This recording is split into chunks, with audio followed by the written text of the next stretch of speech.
Hello, and welcome to Strange Times 15. I hope you're all doing really well.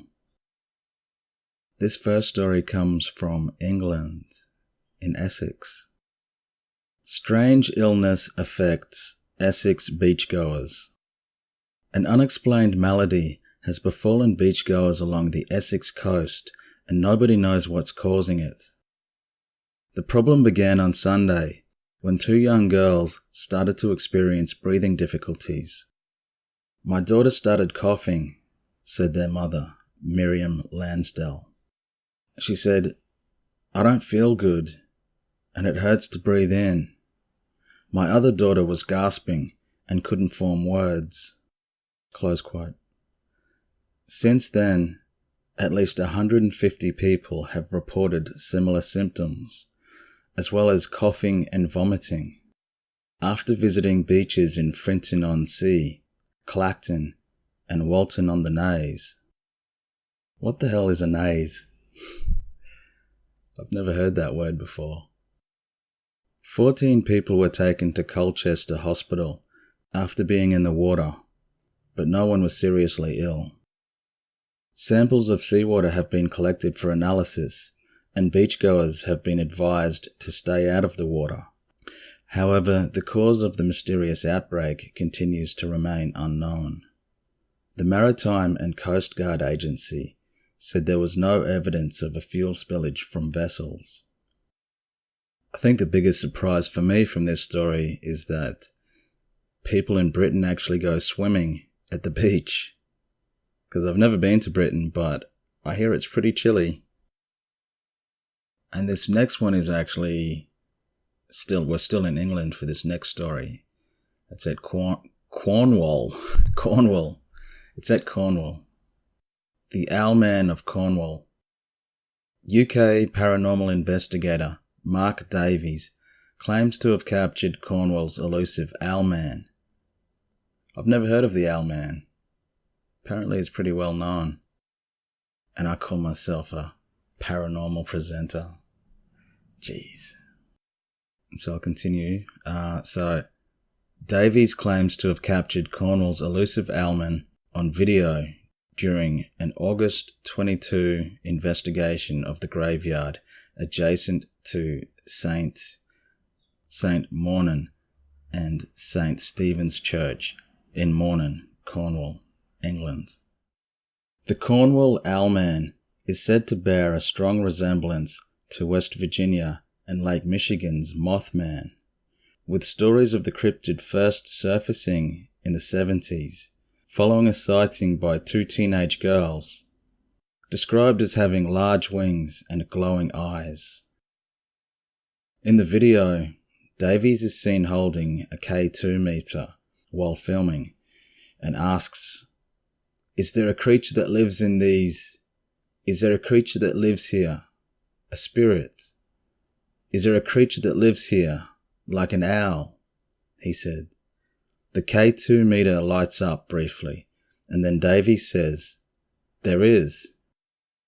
The camera pans from the left to the right while Davies is asking these questions, and in the right-hand corner of the frame, a silhouetted figure can be seen in the distance.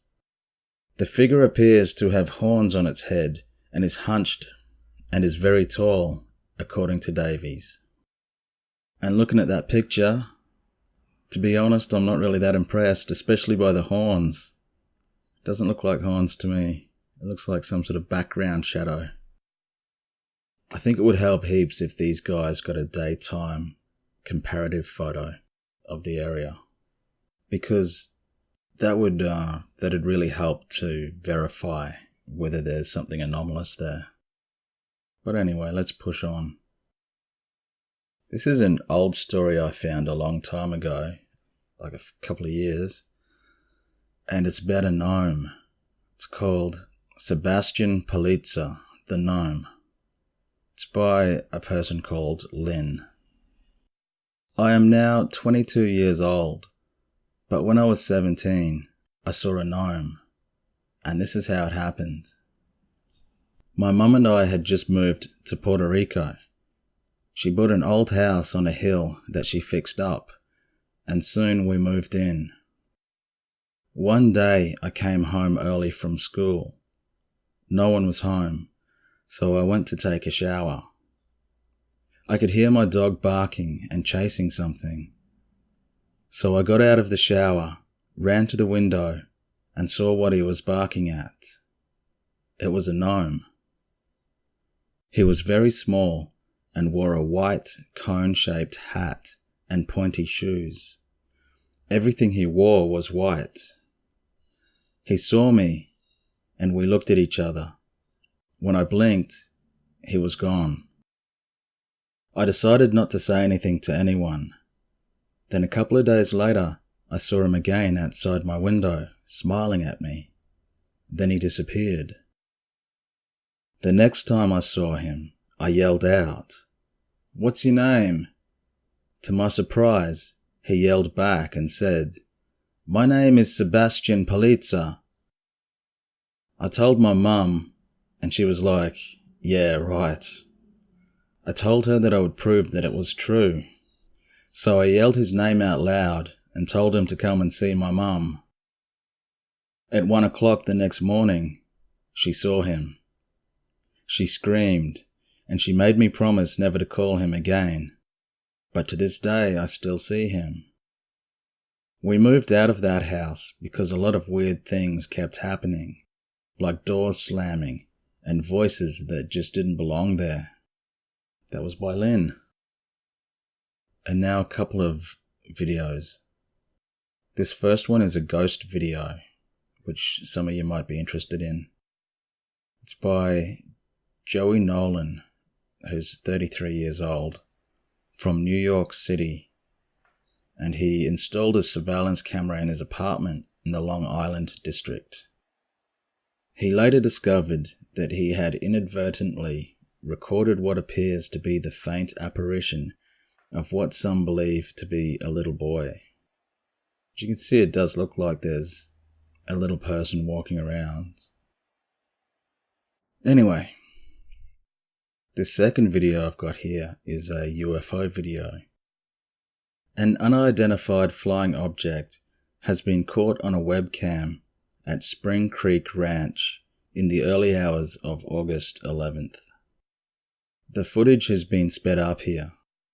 The webcam only captures 1 frame per second, so the object was actually moving much slower.